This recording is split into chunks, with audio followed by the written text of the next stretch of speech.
Si luchamos, quizás perdamos. Si no luchamos, estamos perdidos. Y es por eso que estamos hoy convocados. Para poder, en un futuro, decirle a nuestros hijos que perdimos pero luchando. Este foro que hoy queremos desarrollar es la continuación de una serie de foros que se han desarrollado en todo el país, porque estamos convencidos que hay que seguir luchando. Bienvenidas a todos y a todas a este foro que con esfuerzo, pero con convicción estamos desarrollando. ¿Para qué? Para desarrollar las estrategias y los caminos a seguir para no dejarnos arrebatar lo que un día ganamos, como es el tema de pensiones. Porque es claro y evidente que en este país nos estamos quedando sin justicia. Y un país sin justicia está lejos de la paz. Sí, señor. Muy buenos días nuevamente para todas y bienvenidos. Este foro se va a desarrollar en dos partes. La primera parte se va a desarrollar acá. La segunda parte, que es a partir de la 1:30, la vamos a desarrollar en el auditorio de Sintraís, calle 30, número 1609. Ahí van a haber intervenciones de las organizaciones de las centrales obreras, van a estar la postura de los sindicatos y las acciones a seguir. Al final de esta primera jornada vamos a entregar un boletín, un volante, donde resume lo que hemos realizado y lo que vamos a seguir haciendo. Entonces, sin más preámbulos, esta primera parte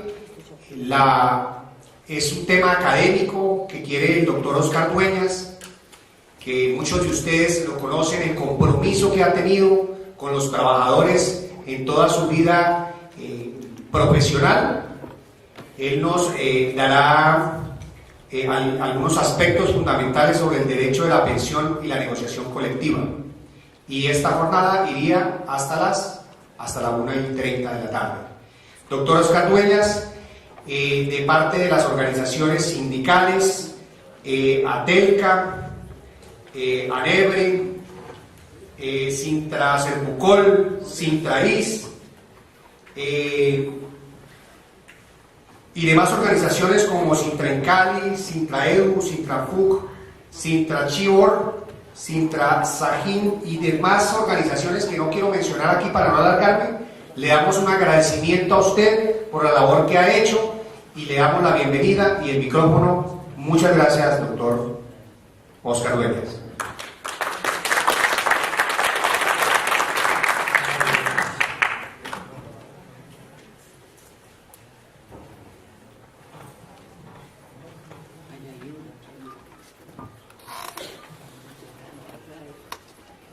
En primer lugar, agradezco no solamente la invitación, sino el esfuerzo que han hecho todos ustedes para la jornada en el día de hoy. Y me corresponde a mí el aspecto eminentemente pedagógico. El objetivo de esta charla se orienta en el siguiente sentido. Si no se conocen suficientemente los elementos teóricos, políticos y jurídicos en la defensa de un tema concreto, llámese como se quisiere, es muy difícil que la gente se comprometa en una lucha. En el caso concreto de las pensiones, es una lucha bastante difícil.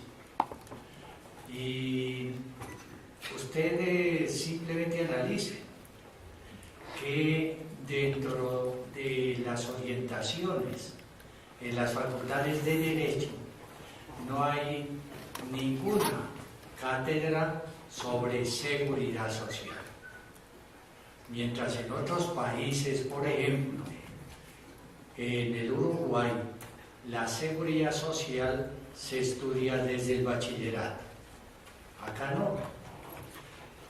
En la judicatura no se ha puesto interés en que se conozca realmente qué es la seguridad social. Dentro de la seguridad social, un rubro muy importante es el referente a las pensiones. Entonces ustedes entenderán que si en un escenario que se supone es conocedor de toda la teoría jurídica, no se conoce lo referente a las pensiones, y el tema pensional es un tema muy complejo, las decisiones que se dictaren serán decisiones que pueden ser, como generalmente vienen siendo, decisiones abiertamente injustas. Por lo tanto, orientar rápidamente a los dirigentes sindicales en algo referente al tema pensional es darles instrumentos para que sepan que realmente están luchando por algo que tiene respaldo y que es insólito que autoridades del Estado no tengan el mismo compromiso. En esta charla eminentemente pedagógica, pero con un trasfondo político y jurídico, en esta charla tocaré dos puntos centrales que tienen que ver con lo que ustedes han hecho y seguirán haciendo en el día de hoy, y es lo referente a la jurisprudencia, es decir, qué está pasando con la jurisprudencia en Colombia, y lo referente a la internacionalización, es decir, que los derechos se han internacionalizado y se han constitucionalizado. Como se han internacionalizado, es importantísimo tener alguna información sobre los instrumentos internacionales, y como se han constitucionalizado, es indispensable que se sepa cuál ha sido el itinerario en la formación de las constituciones. Constituciones que inicialmente fueron liberales y que luego pasaron a lo que se califica como el estado del bienestar después de la crisis del año 29. Voy a iniciar con el tema constitucional. Explicar el constitucionalismo liberal es algo que exige muchísimo tiempo.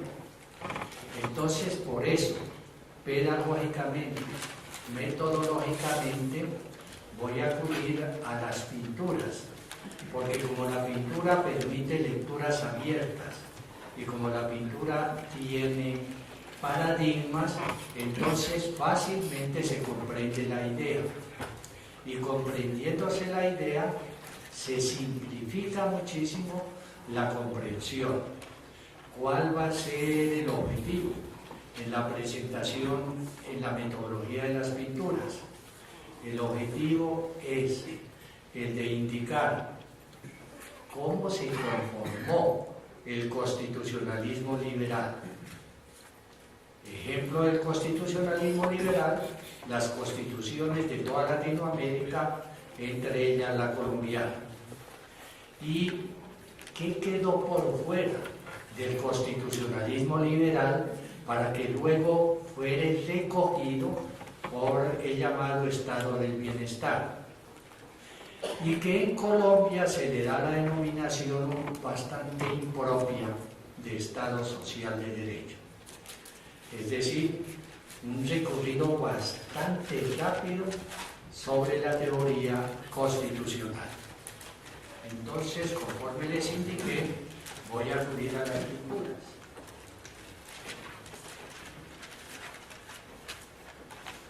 La primera pintura que se señala acá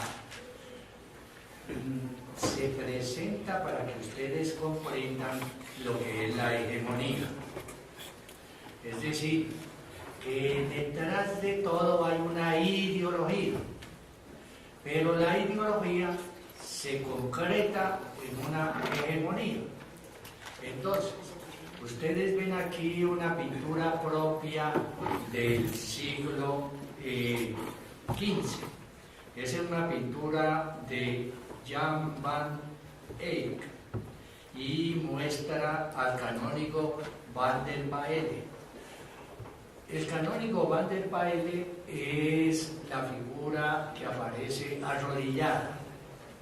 Ese canónigo era un hombre muy pudiente, de una familia burguesa antes del descubrimiento de América. Ustedes ven el cuadro que responde a la estructura de toda la pintura de la Edad Media, en donde prácticamente es un tríptico.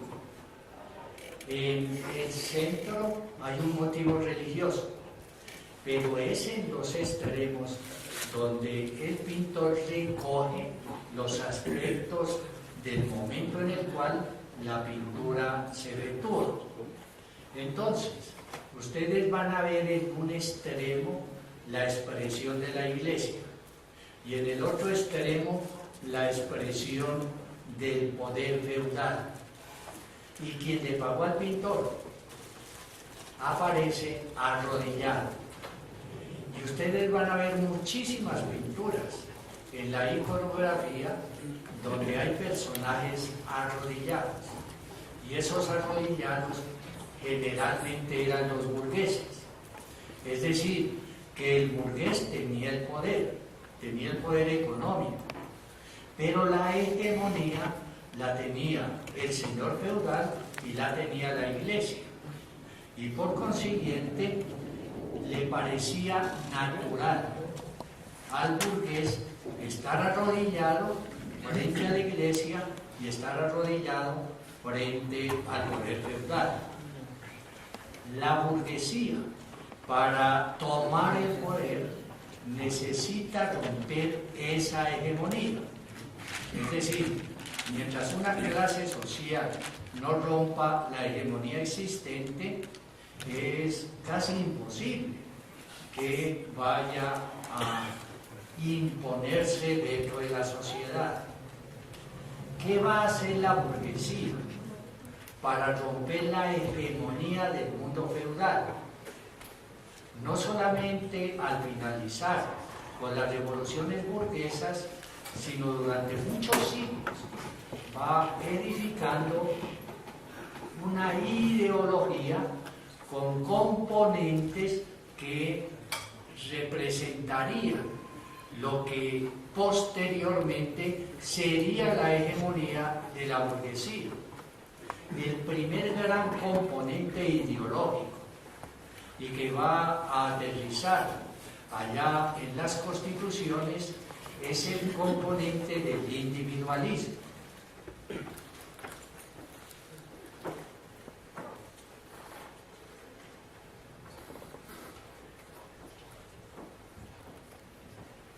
Este es un cuadro de Rembrandt ya en el siglo XVII, cuando la burguesía principia a sacar la cabeza y a enfrentarse al feudalismo.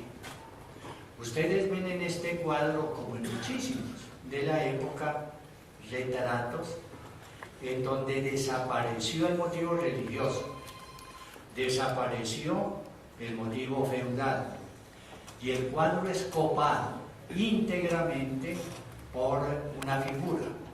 En este caso es la figura de una mujer burguesa. Es decir, que el individualismo se convierte en el primer elemento ideológico de la burguesía para posteriormente imponer la hegemonía.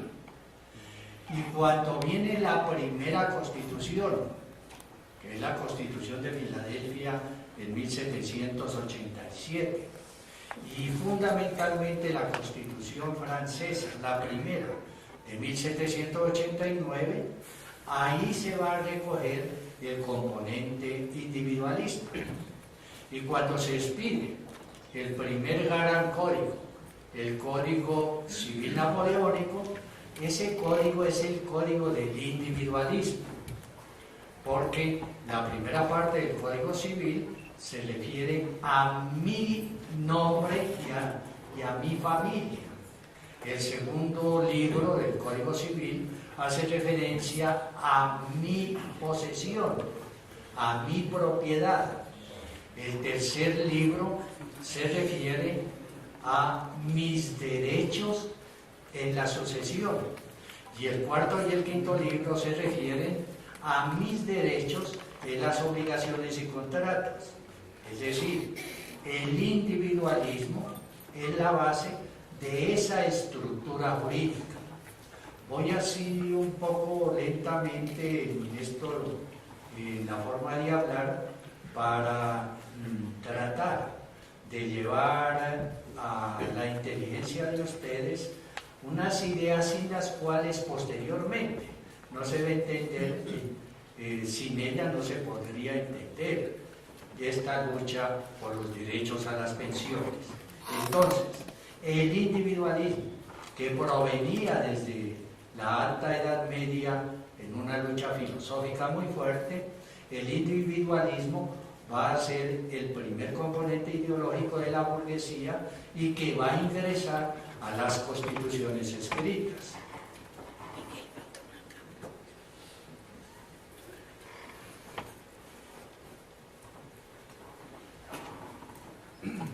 Esta es una pintura más cercana a la Revolución Francesa y se refiere al comercio. Todo lo que aparece en las pinturas generalmente existió y los personajes que allí figuran también vivieron. Aquí está el almacén de un vendedor de arte. ¿A quién le vende? A la burguesía. Es decir, que el tema del comercio y el tema de la economía ya principia a entrar como un elemento ideológico y va a llegar a las constituciones. Y en las constituciones escritas va a aparecer el capítulo especial. Y el capítulo tiene que ver generalmente con el presupuesto, con los impuestos. Es decir, el tema económico es un tema connatural a la ideología burguesa y por lo tanto va a ser también connatural al constitucionalismo burgués que se calificó como constitucionalismo liberal. Veamos otro elemento ideológico.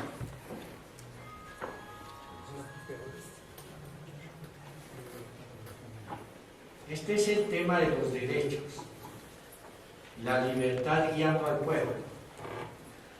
En la iconografía, la libertad siempre se ha representado como una mujer semidesnuda y la bandera es del color rojo. Lo interesante de este cuadro simbólicamente es que ustedes aprecian que la libertad está mirando al señor de sombrero de copa, que es el burgués, el que está ahí armado, porque estaban haciendo las revoluciones burguesas. Y las revoluciones burguesas fueron revoluciones sumamente violentas.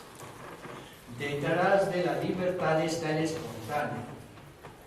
En todos los procesos revolucionarios, el espontáneo es el que, digámoslo así, pone el pecho, pero a quien le dan la espalda en el momento del triunfo.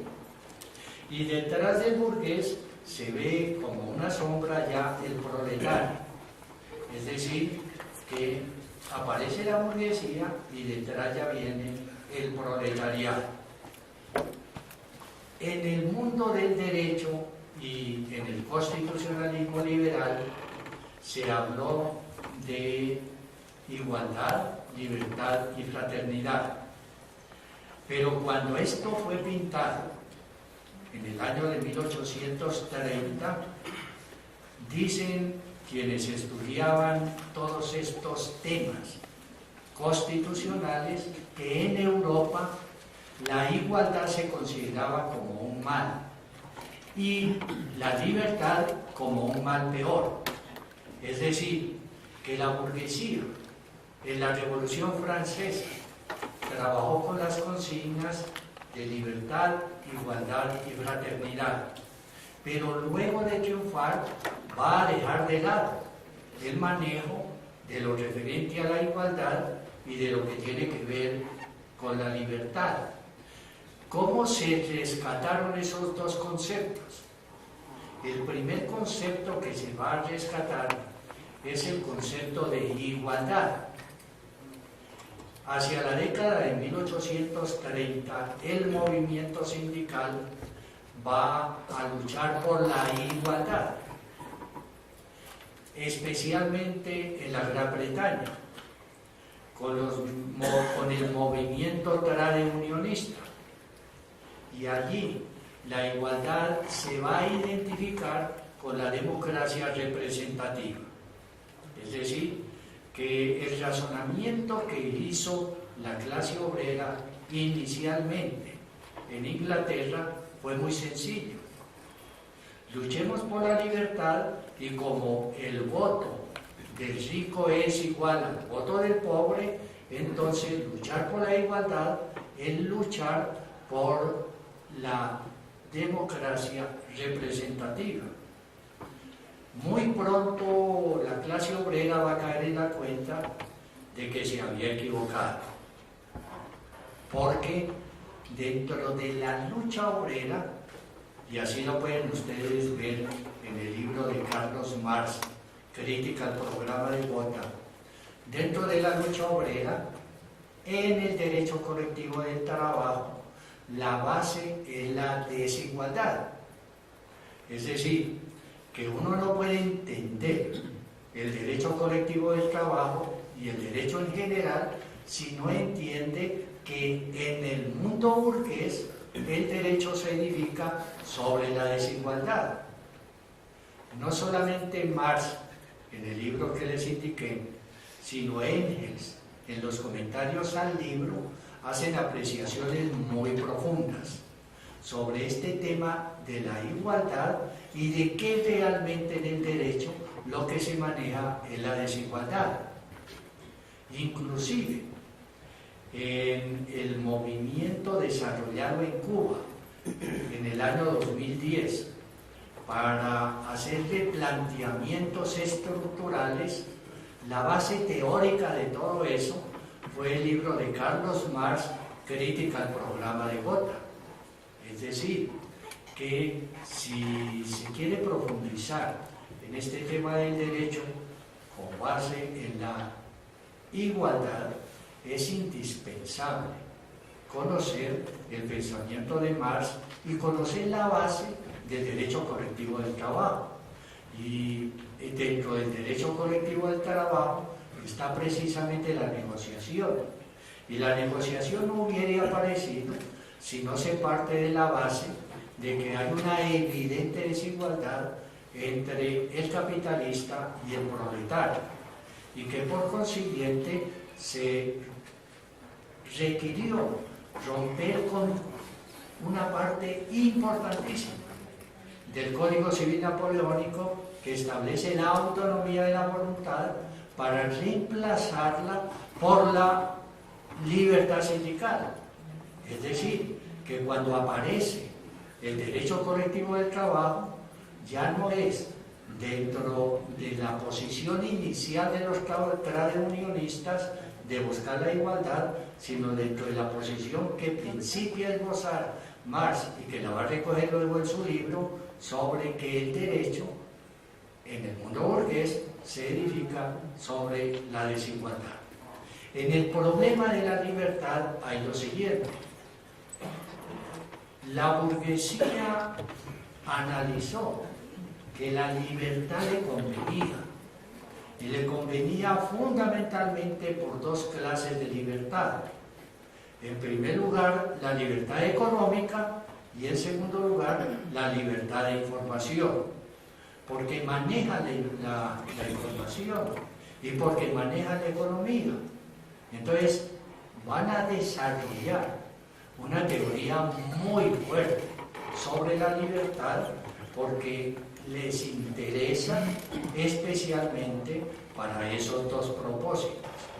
En este cuadro, ustedes aprecian que la libertad, la mujer que representa la libertad, por eso está mirando exclusivamente al burgués.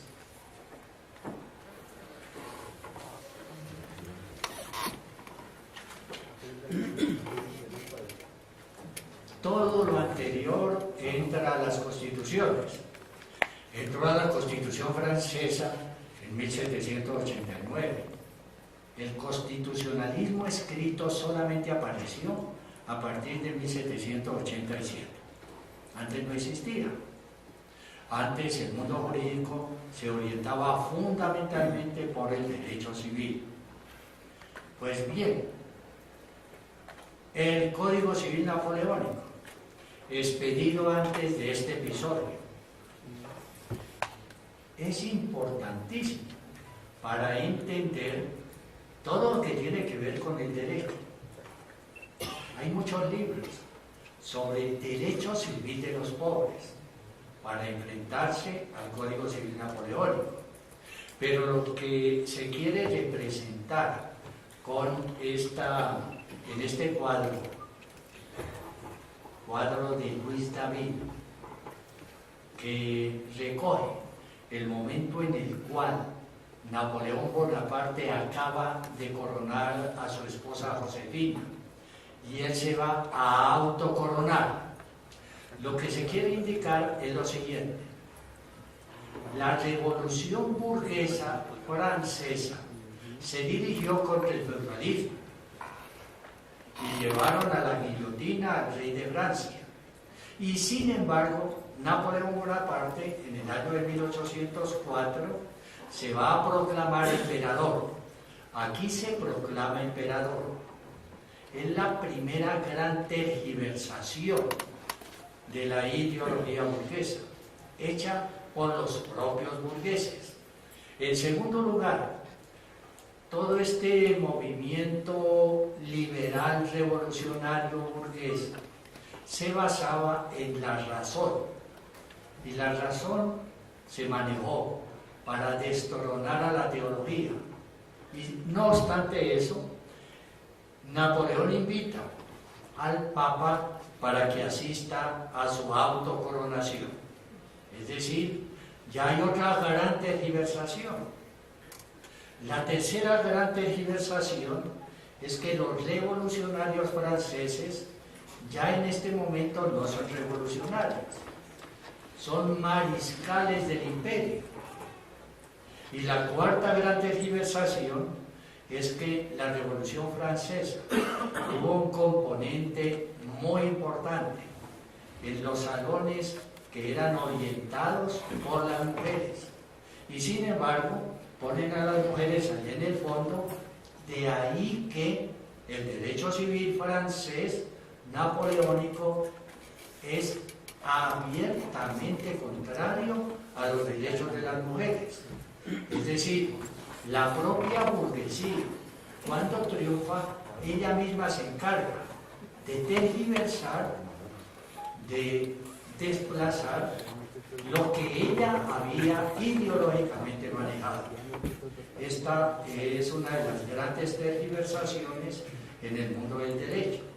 Es decir, ustedes ya pienso que principiarían a ver cómo se establece algo y luego se retira.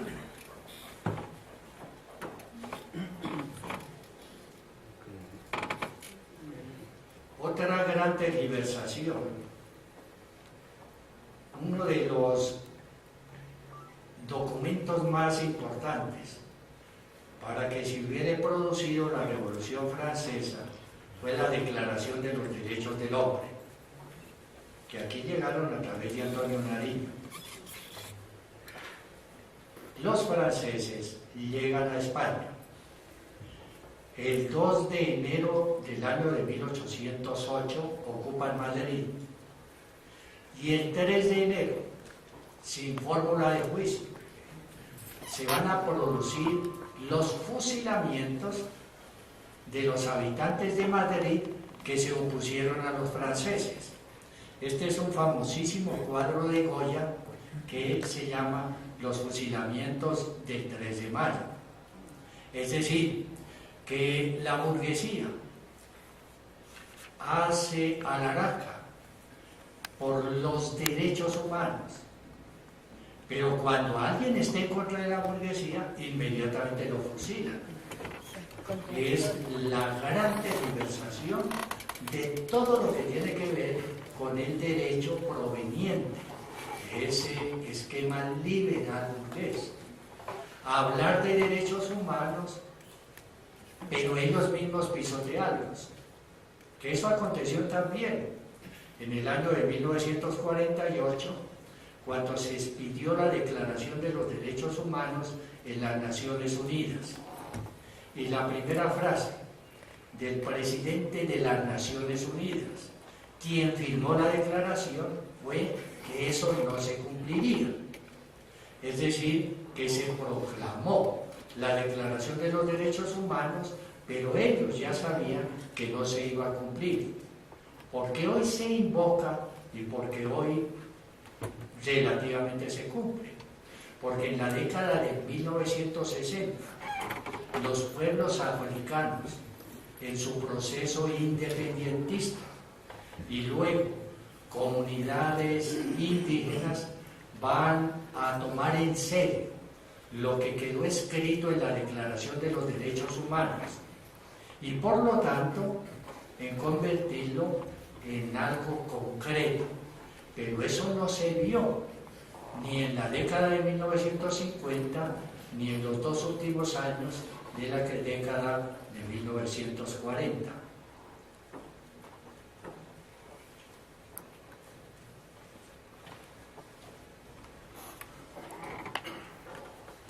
Otra circunstancia muy importante en esto del esquema del derecho liberal burgués es el aparecimiento del consumidor.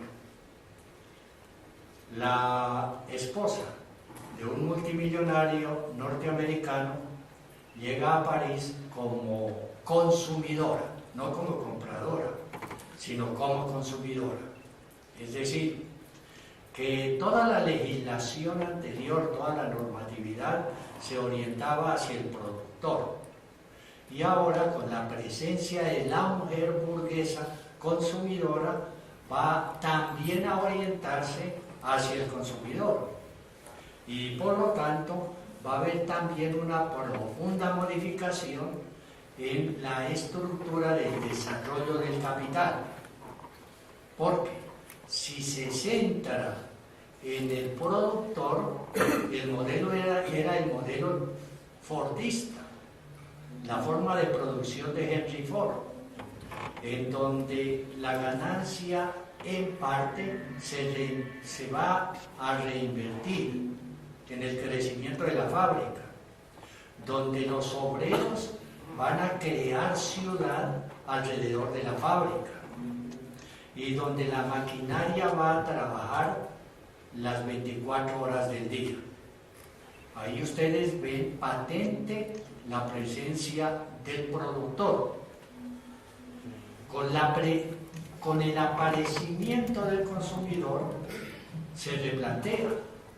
Y entonces la producción es producción siempre a tiempo.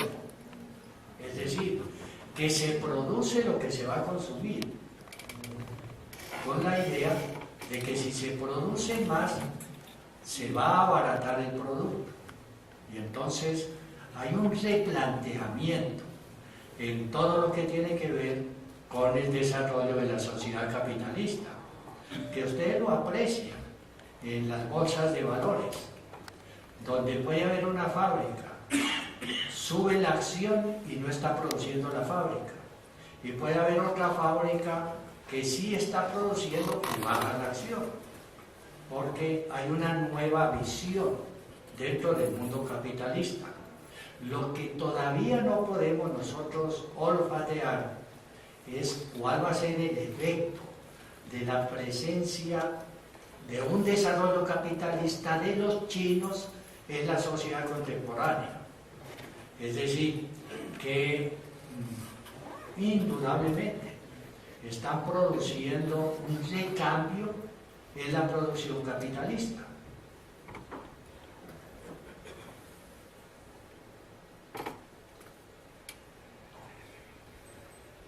El entierro de Paniza, un anarquista alemán, es una pintura de Gross. Gross era hijo de un multimillonario alemán y sin embargo se va a rebelar contra su familia. Y eso pasó con un buen número de intelectuales en Alemania y en Checoslovaquia hacia la década de 1920, luego de la Primera Guerra Mundial, en donde ellos van a criticar a sus progenitores en su comportamiento frente al desarrollo capitalista. Y aquí ustedes ven cómo llevan el ataúd del capitalismo en un mundo eminentemente caótico. Las pinturas de Gross son las más fuertes contra el capitalismo. Toda pintura tiene un paradigma, toda pintura tiene una idea, toda pintura representa la situación en un momento y en un sitio determinados.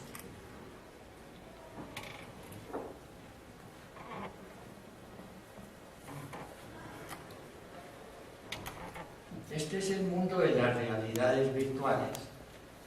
La gitana y el león. Un león que tiene la presa al lado y no ataca. Y una gitana que duerme tranquilamente al lado del león. Es la forma simbólica que nosotros podríamos tener de todo lo que es la desinformación, las realidades virtuales. Es decir, que es una realidad virtual que una gitana pueda dormir tranquilamente al lado de un león, o que un león no ataque la presa teniéndolo a su disposición. Todos llegamos a ver el noticiero de las 7 o de las 9 de la noche, que están llenos de realidades virtuales. ¿Cuáles son las características de las realidades virtuales? En primer lugar, la perfección en la imagen, es decir, que para que la realidad virtual produzca un efecto de acercamiento a la verdad, requiere que esté la noticia perfectamente editada. Y en segundo lugar, la rapidez. ¿Cuál es la finalidad de esto? Que el usuario no piense. Es decir, la perfección en la emisión y la rapidez da la ilusión de la verdad. En el mundo del derecho, desafortunadamente, eso también ha acontecido. La manera como hoy se elaboran las tesis jurídicas, aparentemente muy agradables, tienen aceptación, sin caer en la cuenta de que están restringiendo los derechos. Dos ejemplos antes de analizar, como lo haré al final, la sentencia SU 555. Dos ejemplos. El famoso teste de razonabilidad. Hoy ustedes lo ven en las sentencias. En todas las universidades le dedican muchísimo tiempo al teste de razonabilidad. Y hay como 80 indicativos para manejar adecuadamente el teste de razonabilidad.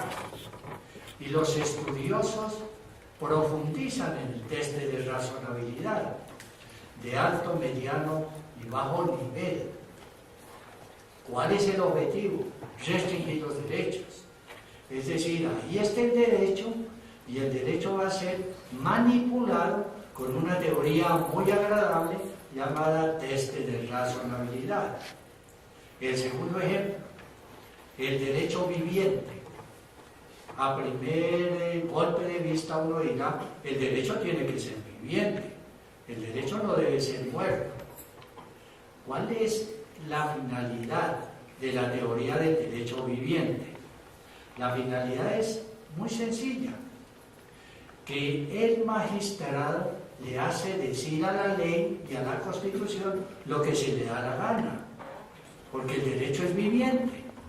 Entonces, eso va creando una atmósfera en el sentido de que el intérprete va reemplazando a quien les pide la norma, que es lo que hoy acontece. Es decir, que hay un cambio radical del sistema jurídico en Colombia. Se ha pasado del sistema tradicional europeo al modelo norteamericano. Y en el modelo norteamericano, un ejemplo de ello es el derecho viviente. En el modelo norteamericano, el juez es actor, mientras el legislador es autor. Entonces, se hace un símil. Shakespeare escribe una tragedia, pero la gente no lee a Shakespeare. La gente ve en el teatro la representación de la tragedia. ¿Y quiénes representan la tragedia? Los actores. Y por consiguiente, el actor pone de sí, e inclusive puede ir en contra del mismo pensamiento de Shakespeare. Eso es lo que está aconteciendo. Lo que está aconteciendo es, ahí está la Constitución, ahí están los convenios internacionales, ahí está la ley, pero el actor la va a interpretar, y el actor es la alta corte, y la va a interpretar, y en muchas ocasiones se va a apartar radicalmente de lo que dice la norma, porque tiene esa libertad de configuración. Es decir, que hay una distinción, yendo ya a la teoría jurídica, entre concepto y concepción. El concepto está en la Constitución y la concepción está en la sentencia. Entonces, lo más importante es interpretar por encima de expedir la norma. Es típico modelo anglosajón y fundamentalmente norteamericano. Hasta hace 20 años eso no existía en Colombia. Ahora sí. Y ahora todos los que están aquí presentes le dan más importancia a lo que dice la Corte Constitucional a lo que señala la norma jurídica.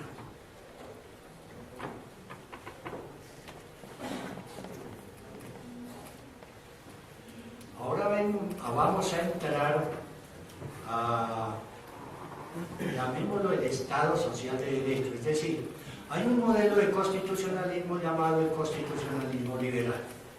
Ese constitucionalismo quebró en el año de 1929 con la crisis económica y por lo tanto se derrumbaba el capitalismo.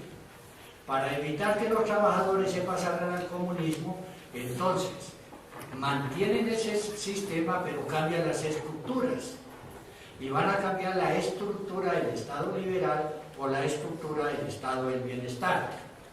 Y en el Estado del bienestar la base de él son pensiones, salud y educación. Esos son los tres grandes pilares del Estado del bienestar. ¿Cuál era la estrategia? Otorgar derechos a los trabajadores para que tácitamente no desarrollaran la lucha de clases.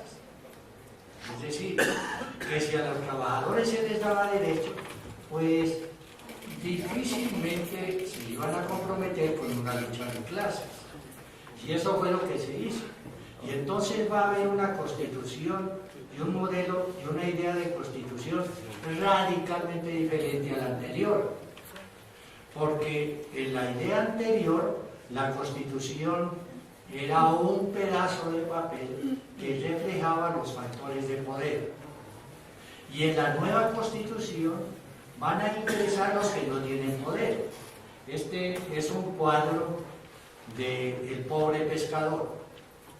Ahí ustedes ven el pescador completamente abandonado, la mujer lo mismo y el niño recién nacido en peores circunstancias.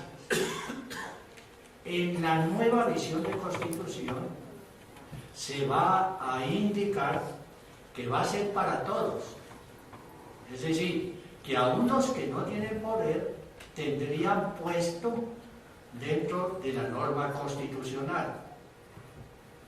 Un ejemplo concreto de ello en el caso colombiano es la tutela en los primeros años, no hoy, en donde la tutela se convirtió en el poder de los sin poder. Hoy eso ha cambiado, pero en todo caso, los pobres ya van a tener un relativo acceso a una nueva idea de constitución, abiertamente diferente al constitucionalismo liberal.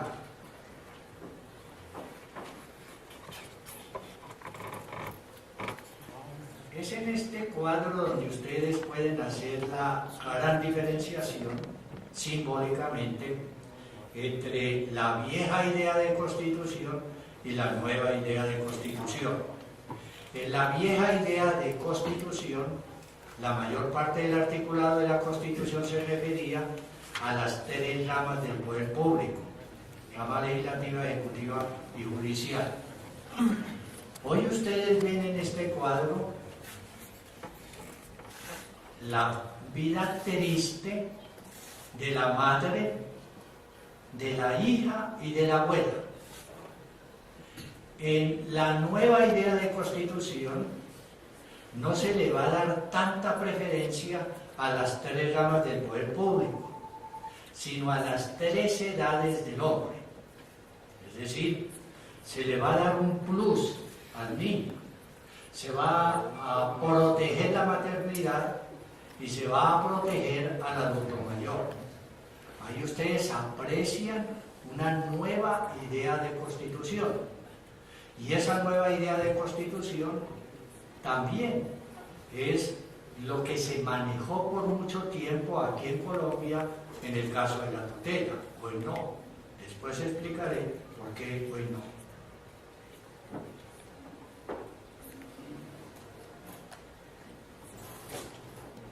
La igualdad. La igualdad va a tener un replanteamiento radical, porque en la vieja idea de constitución el enfrentamiento era entre mayorías y minorías, y la minoría aspiraba a llegar a ser mayoría, y si la mayoría se desprestigiaba, se convertía en minoría.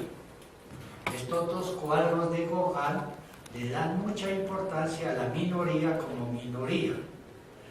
O sea, que en una nueva visión las minorías tienen puesto dentro de la Constitución. Y el artículo 13 de nuestra Constitución está más dirigido a las minorías que a las mayorías. Es decir, que hay un viraje muy fuerte en lo que tiene que ver con el concepto jurídico de la igualdad.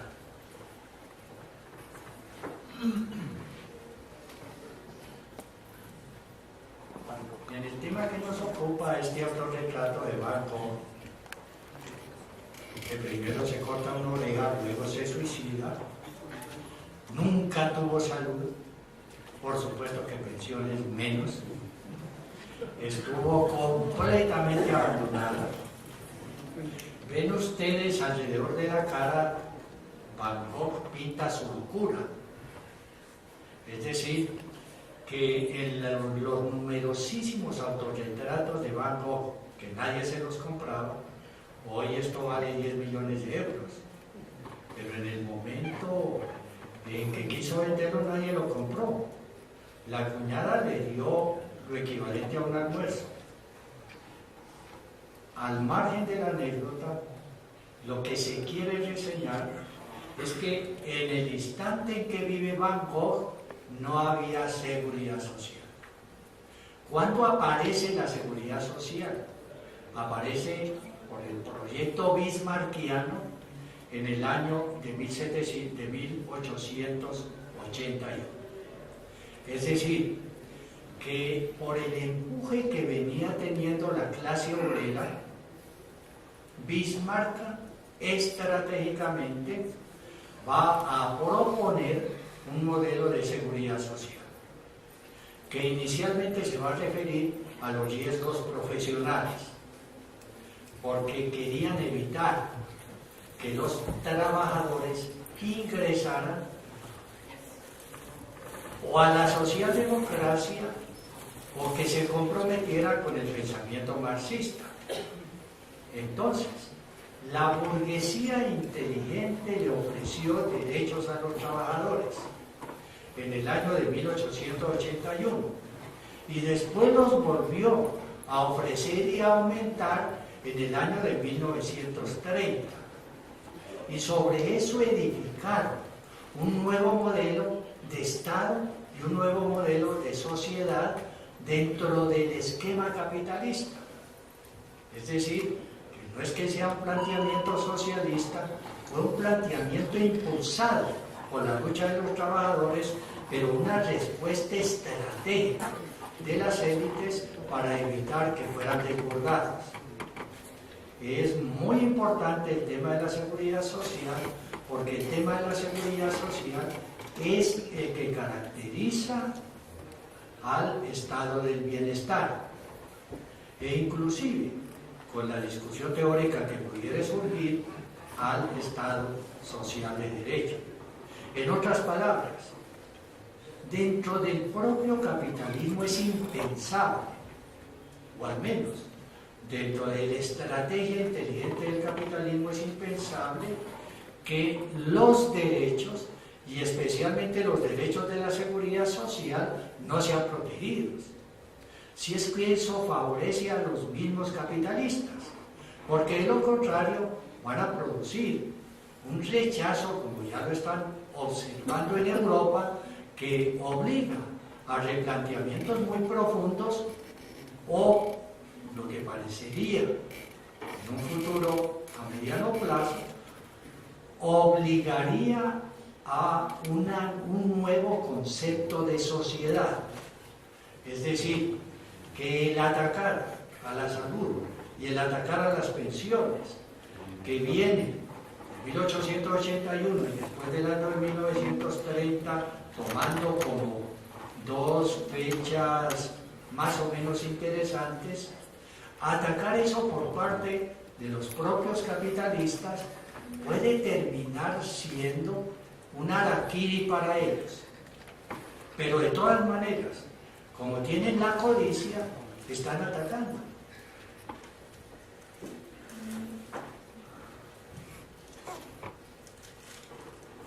La naturaleza.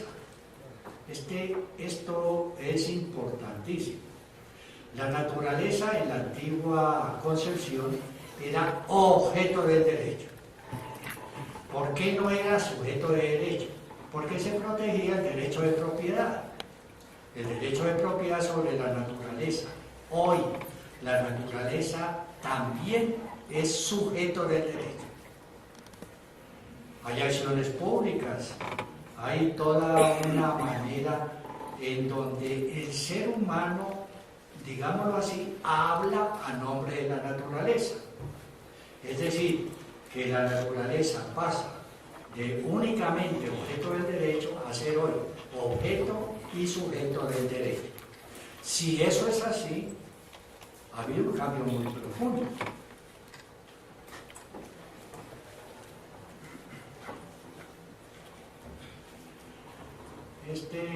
Esta pintura de Matisse sobre la educación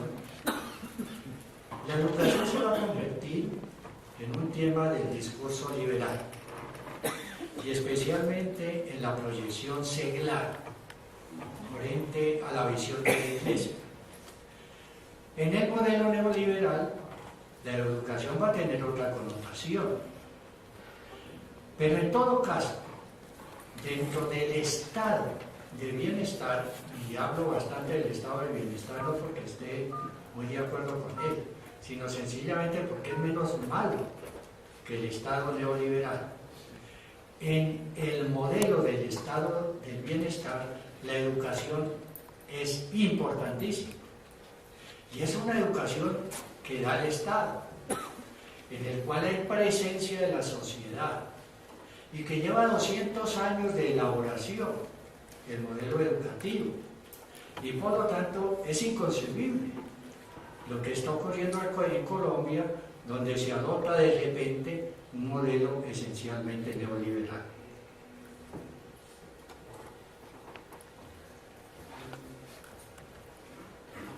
La dignidad, una de las litografías de este pintor francés,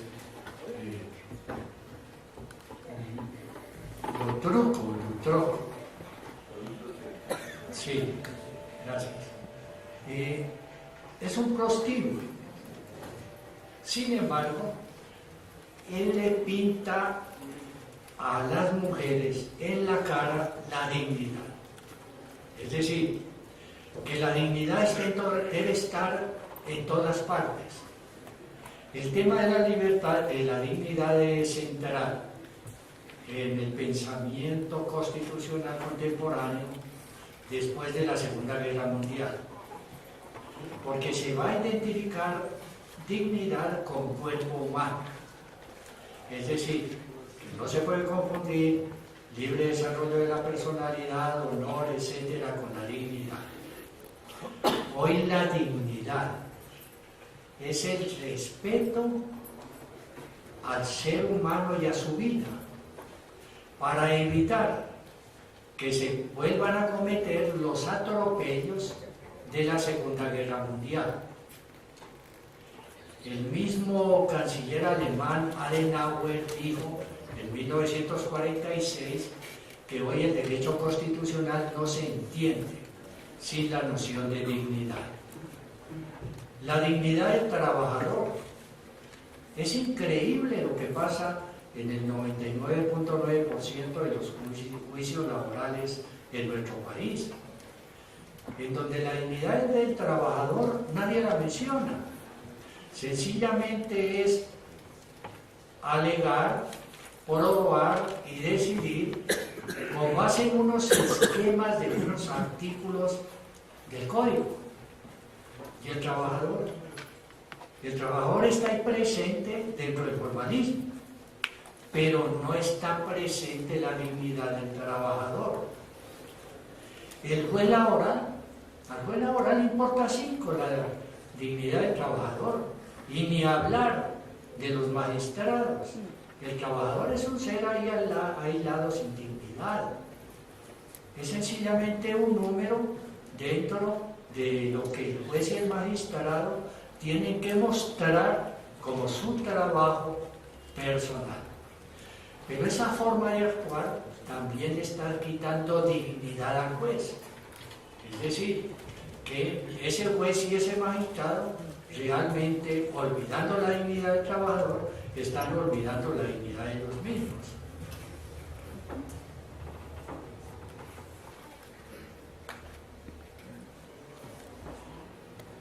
La calidad de vida, ¿por qué se lucha en los derechos prestacionales? El trabajador no lucha para guardar plata, el trabajador lucha para tener calidad de vida. Y la calidad de vida se expresa de muchísimas formas. Aquí está expresado a través de toda la política del transporte urbano. Pero esto apenas es un ejemplo. La calidad de vida está en la salud, la calidad de vida está en la educación, la calidad de vida está en el transporte, la calidad de vida está en infinidad de situaciones de la cotidianidad. Y para tener mejor calidad de vida, pues hay que tener mejores salarios. Y por supuesto, no tiene sentido que cuando un ser humano pasa de activo a pasivo, cuando se convierte en pensionado, esté condenado a que disminuya su calidad de vida. Es decir, que lo lógico es que la pensión sea dentro del sistema público de pensiones. Y el sistema público de pensiones indica que la pensión está en relación directa con el salario que se venía recibiendo. y no con el ahorro que se pueda hacer a través de una vida laboral.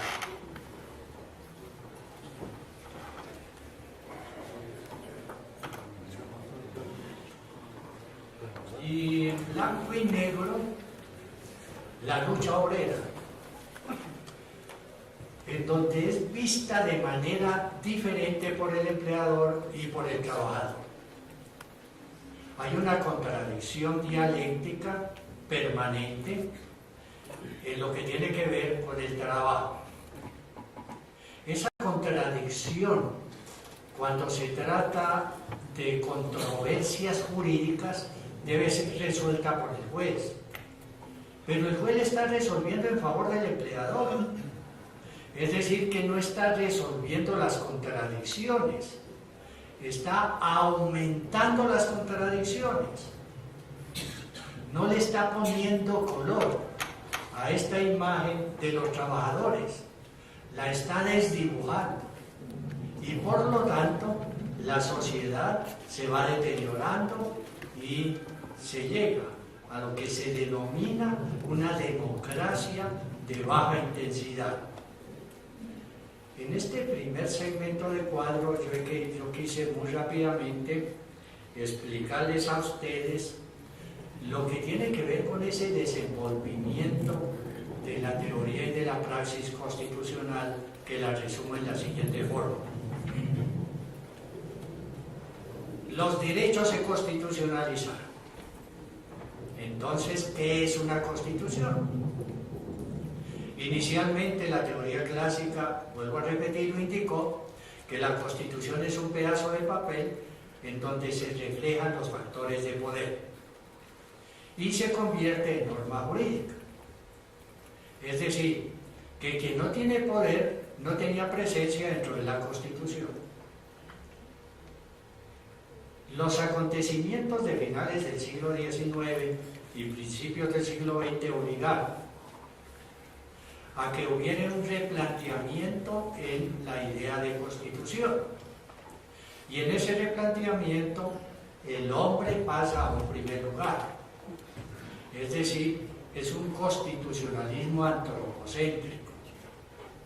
En el caso concreto colombiano, eso solamente llega en el año de 1991, en el texto constitucional, no en la práctica, con muchísimo retraso. Y al ser algo nuevo, al tener una nueva visión de la Constitución, pues va a existir algo que va a significar dentro del pueblo colombiano un modesto respiro. Y ese modesto respiro va a ser la inicial jurisprudencia de la Corte Constitucional. Pero para todo eso se requirió de siglos de lucha de los trabajadores, especialmente a partir de la década de 1830, es decir, casi 200 años para lograr una modificación en el modelo de Estado.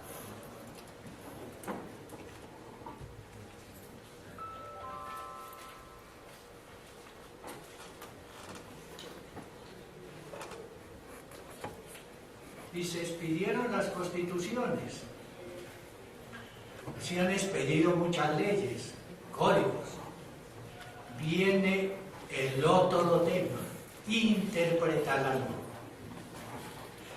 Lo natural, esto responde a la ley psicológica del Gestalt. Lo natural es que se le dé preferencia a la forma. Es decir, que ustedes ven acá dos siluetas, pero en realidad se trata de una copa. O sea, el cuadro se llama la copa del Rubín. O sea, que hay que hacer un esfuerzo mental para penetrar en el contenido. Hasta ahí no hay problema. Es decir, que el juez no quede aprisionado por el fetichismo de la norma, sino que penetre en el contenido y razón de ser de dicha norma.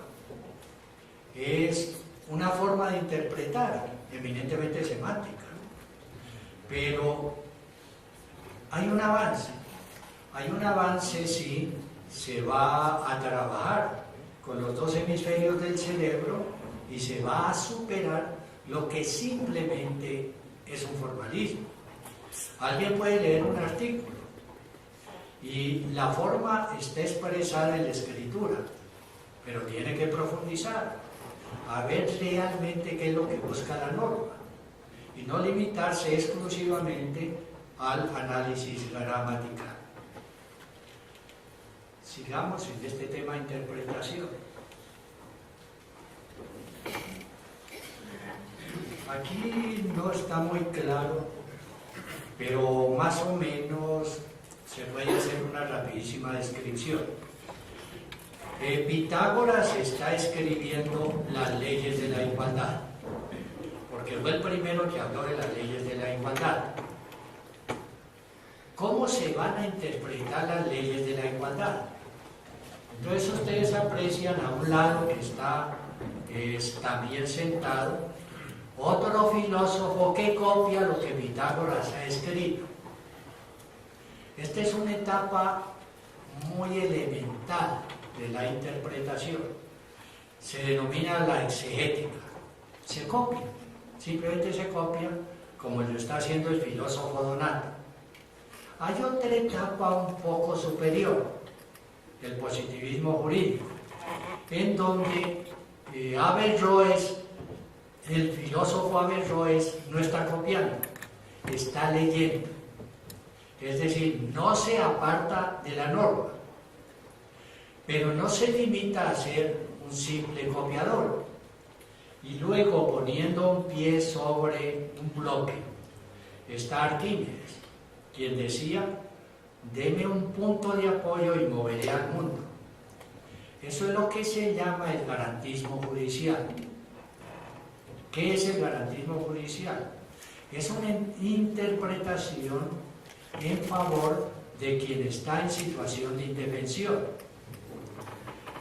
Porque el poderoso no necesita punto de apoyo. Quien necesita punto de apoyo es el indefenso. Y el indefenso es quien acude ante el juez. Cree que tiene el derecho, siente que está en indefensión y pide la protección. Entonces, ¿cuál es el oficio del juez? El oficio del juez debe ser el de proteger al indefenso. Y hasta ahí ustedes entenderían una buena parte de la jurisprudencia de la Corte Constitucional hasta aproximadamente el año 2008. Es decir, una relativa inclinación a la protección del indefenso. ¿Cuál es el inconveniente de este comportamiento por parte del juez? El populismo jurídico. Es decir, que el juez se convierte en un populista y que el juez va a proteger porque eso da réditos o buen nombre. ¿Cuál es la forma de mantener el garantismo, pero evitar el populismo? Ustedes lo ven ahí, está sentado, es Heráclito, el padre de la dialéctica. Es decir, que realmente la dialéctica debe ser muy importante dentro de la interpretación de la norma jurídica. La lucha de los contrarios. Un ejemplo, hay jurisprudencia abiertamente contradictoria. Entonces, ¿cuál es la solución ante jurisprudencia contradictoria? Si ustedes van a trabajar con la lógica clásica, tienen que aceptar que la base de la lógica clásica es el principio de no contradicción. Una cosa no puede ser o no ser al mismo tiempo. Entonces ustedes aterrizan en el antecedente jurisprudencial. Es decir, ¿cuál fue la última jurisprudencia? Si están trabajando con la lógica clásica. Pero la jurisprudencia, esencialmente variable, debe ser trabajada con la lógica dialéctica.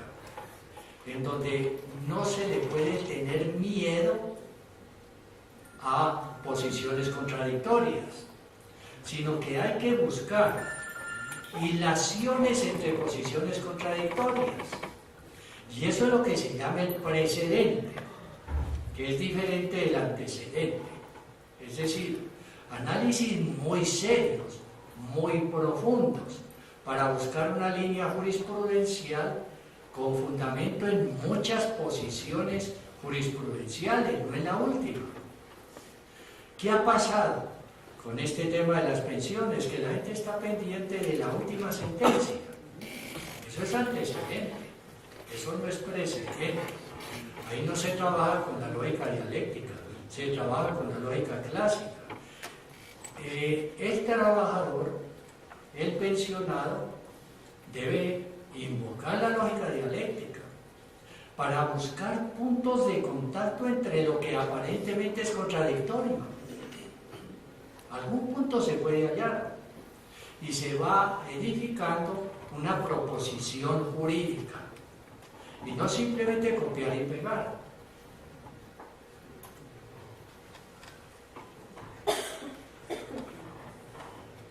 Pero de todas maneras, si lo que se vio antes hace parte de este cuadro que se llama la Escuela de Atenas, de todas maneras se debe tener una visión holística, una visión global, en donde no se puede desechar ninguna de las expresiones del pensamiento que la civilización nos ha dado desde la época de la filosofía griega.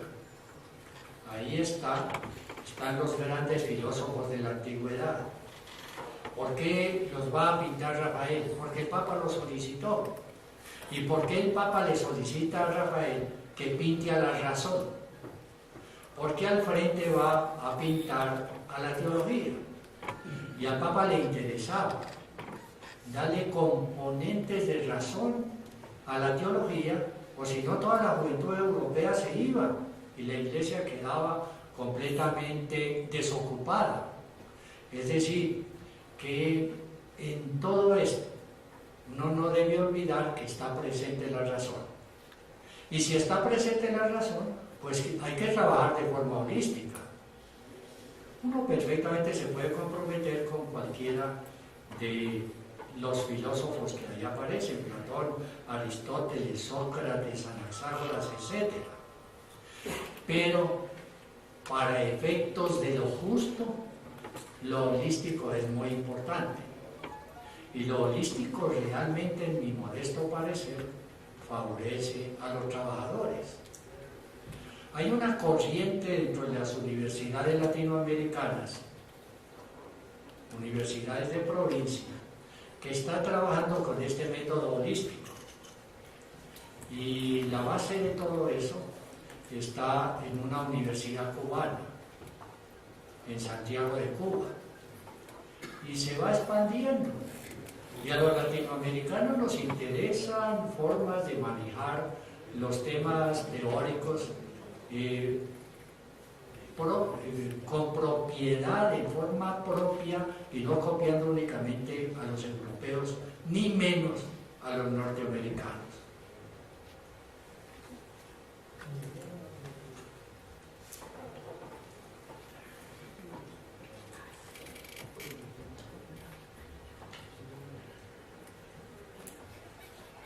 Forma también parte esto de toda la teoría Gestalt. Y esto les explica a ustedes el comportamiento de una gran cantidad de sentencias de la Corte Constitucional, en donde se habla de ponderación. Ustedes leen una sentencia y casi todas dice la Corte: vamos a ponderar. ¿Qué quiere decir? Ustedes ven la figura grande de la mujer. En la figura grande de la mujer están las dos figuras pequeñas que aparecen al lado. Es decir, que lo que es la nariz de la mujer grande es el mentón de la mujer joven. Entonces ustedes ven, la mujer joven finaliza en la nariz de toda la imagen grande de la mujer. Y la mujer anciana finaliza abajo en el propio mentón. Esa es en una forma muy simple la explicación de la ponderación. En una norma jurídica caben diferentes lecturas. Y entonces se va a ponderar en cada caso concreto. Es decir, que ahí ustedes ven la necesidad de la lógica dialéctica, porque va a haber dos respuestas radicalmente diferentes.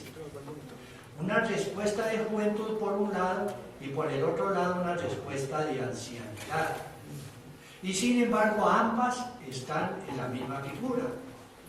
Esa es la dialéctica, es la presencia de los contrarios.